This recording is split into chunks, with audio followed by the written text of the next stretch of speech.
संसद में आज वन नेशन वन इलेक्शन यानी एक देश एक चुनाव बिल पेश हो गया। इस बिल पर जमकर हंगामा देखने को मिला। हंगामे के बीच 2 बार वोटिंग हुई। पहली बार इलेक्ट्रॉनिक वोटिंग, दूसरी बार पर्ची से वोटिंग हुई। हालांकि हंगामे के बीच इस विधेयक को ज्वाइंट पार्लियामेंट्री कमेटी यानी जेपीसी के पास भेज दिया गया है, जहां सभी दलों के प्रतिनिधि इस पर चर्चा करेंगे। उसके बाद एक बार फिर ये बिल सदन में चर्चा के लिए लाया जाएगा। हालांकि इस मुद्दे पर सदन में जमकर हंगामा देखने को मिला। विपक्षी सांसदों ने बीजेपी पर संविधान खत्म करने का आरोप लगाया, तो गृह मंत्री अमित शाह ने भी विपक्ष को आड़े हाथों लिया। उन्होंने गिनवा दिया कि संविधान में कितने संशोधन कांग्रेस की सरकारों ने किए हैं और कितने एनडीए ने। अमित शाह ने सांसदों को अपनी आत्मा टटोलने का आग्रह भी कर दिया।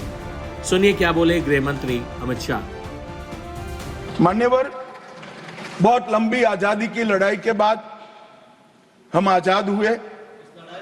जब हम आजाद हुए तब दुनिया भर के कई राजनीतिक पंडितों ने कई आगाहियां की थी कि ये देश बिखर जाएगा, शायद बन ही नहीं पाएगा।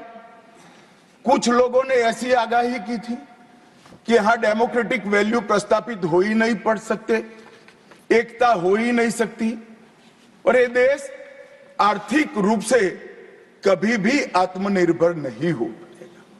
और आज जब 75 साल के समय के बाद संविधान को स्वीकार करने के बाद पीछे मुड़कर देखते हैं तो सरदार पटेल का मैं धन्यवाद करना चाहता हूं कि सरदार साहब के अथक परिश्रम के कारण आज देश एक होकर मजबूती से दुनिया के सामने खड़ा।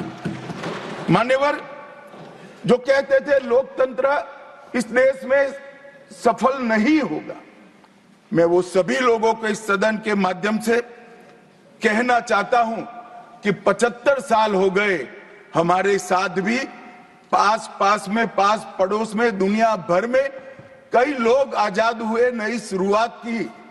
वहां कई बार अकस्मात हुए, लोकतंत्र सफल नहीं हुआ। हमारा लोकतंत्र आज पाताल तक गहरा पहुंचा है। अनेक परिवर्तन रक्त की एक बूंद बहाए बगैर हमने करे हैं और विचारधाराओं के आधार पर भी परिवर्तन करे हैं। अनेक तानाशाहों के गुमान, अभिमान और अहंकार को चूर चूर करने का काम इस देश की जनता ने किया है, मगर लोकतांत्रिक तरीके से किया है। और मान्यवर, जो कहते थे कि हम आर्थिक रूप से आत्मनिर्भर नहीं हो पाएंगे, उनको भी हमारी जनता ने, हमारे संविधान की खूबसूरती ने जवाब दिया है। हम आज दुनिया का 5वां अर्थतंत्र बनकर सम्मान के साथ, और ब्रिटेन जिन्होंने सालों तक हम पर राज किया, और ये जो मैंने तीनों आगाही कही वहीं से पक्ष विपक्ष में से आई थी, आज ब्रिटेन भी अर्थतंत्र की तालिका में हमारे पीछे खड़ा है। मान्यवर, ये हम सब के लिए गौरव लेने का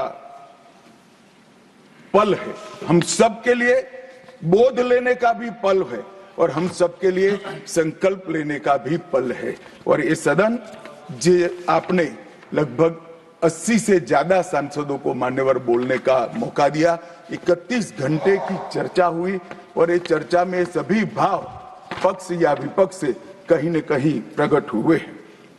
मान्यवर, आज मैं जब यहां आया हूं तब ये बात कहना चाहता हूं कि आज हम जिस मुकाम पर खड़े हैं, उस मुकाम पर महर्षि अरविंद और स्वामी विवेकानंद की वो भविष्यवाणी सच होती दिखाई पड़ती है कि भारत माता अपने दैदीप्यमान ओजस्वी स्वरूप से जब खड़ी होगी तब दुनिया की आंखें चकाचौंध हो जाएगी और पूरी दुनिया वो रोशनी से भारत की ओर देखेगा। वो दिन सच होगा, इसके नजदीक काफी मजल हमने काट ली है। मान्यवर, हमारा संविधान सभा की रचना और संविधान की रचना की प्रक्रिया, ये तीनों एक प्रकार से समग्र विश्व के सभी संविधानों में अनूठे हैं, अलग प्रकार के रहे हैं। हमारे यहां दुनिया का सबसे ज्यादा विस्तृत लिखित संविधान चर्चा के सभी हमारे पारंपरिक लक्षणों को पार करते हुए हमने किया। इस संविधान सभा में 299 सदस्य रहे, 22 धर्म जाति समुदाय के सदस्य रहे, हर प्रिंसली स्टेट का प्रतिनिधित्व रहा, हर राज्य का प्रतिनिधित्व रहा। एक प्रकार से समावेशी प्रतिनिधित्व के साथ भारत का भविष्य तय करना, मतलब संविधान को रचने की हमारी प्रक्रिया आगे बढ़ी। 2 वर्ष 11 माह और 18 दिन तक अहर्निश चर्चा चलती रही, विस्तृत चर्चा चलती रही। देश के भविष्य, देश चलाने के नियम और देश की परंपरा को समाहित करते हुए देश को आगे ले जाने का संकल्प इतनी विस्तृत चर्चा के बाद बना। 13 समितियों में कार्य विभाजन किया गया, 7 सदस्यीय ड्राफ्टिंग समिति बनी और जनता के अभिप्राय के लिए भी शायद ही दुनिया का कोई ऐसा संविधान होगा जिसका ड्राफ्ट पूरी जनता को कमेंट्स के लिए दिया गया और कमेंट्स पर भी बहुत डिटेल चर्चा कर उचित बदलाव भी किए गए। इतनी लोकतांत्रिक परंपरा से और प्रक्रिया से बना हुआ हमारा संविधान 295 अनुच्छेद, 22 भाग और 12 अनुसूचियों में बटा है। और ये सभी संविधान के अनुच्छेद, भाग और अनुसूचियां हैं, वो विश्व में कोई भी संविधान से ज्यादा उदात्त और उत्तुंग मानव मूल्यों का सृजन करने वाले रहे हैं मान्यवर। इसलिए हम सबको इस पर गर्व है और हम सब ये संविधान को हमेशा मस्तक झुकाकर प्रणाम करते हैं। मैं एक विशेष उल्लेख करना चाहूंगा मान्यवर। नंदलाल बोस जो गुरुवर टैगोर के अंतेवासी थे, बहुत बड़े कलाकार थे, इन्होंने 4 वर्ष का समय लेकर संविधान को सजाने का काम किया और उन्होंने जो संविधान लिखा गया था इसके अनुरूप घटनाओं को संविधान के अंदर उकेरने का भी काम किया।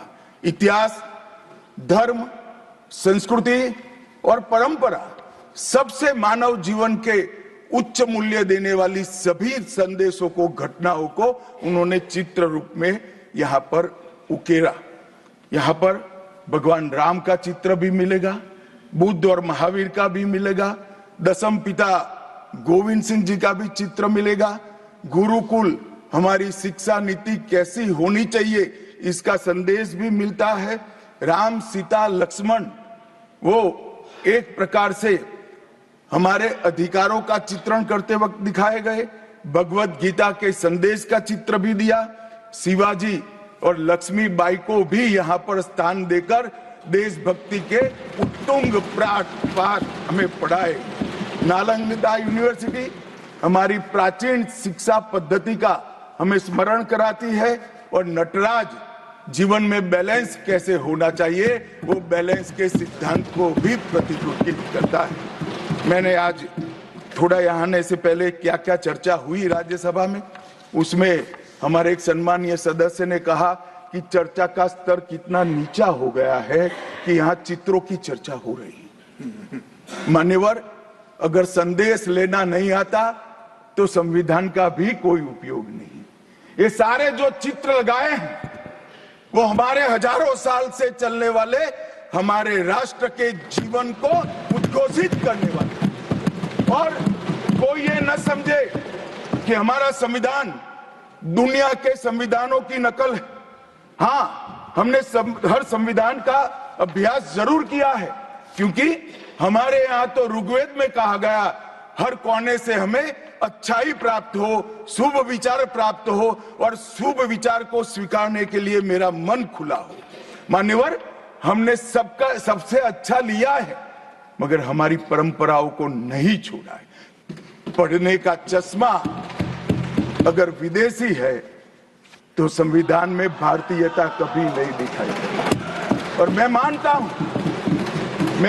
हूं कि जिसने भी संविधान को सिर्फ शब्दों में छापा है और चित्रों को निकाल दिया है, उन्होंने संविधान की भावनाओं के साथ छल किया है। चित्र बगैर का संविधान अधूरा संविधान।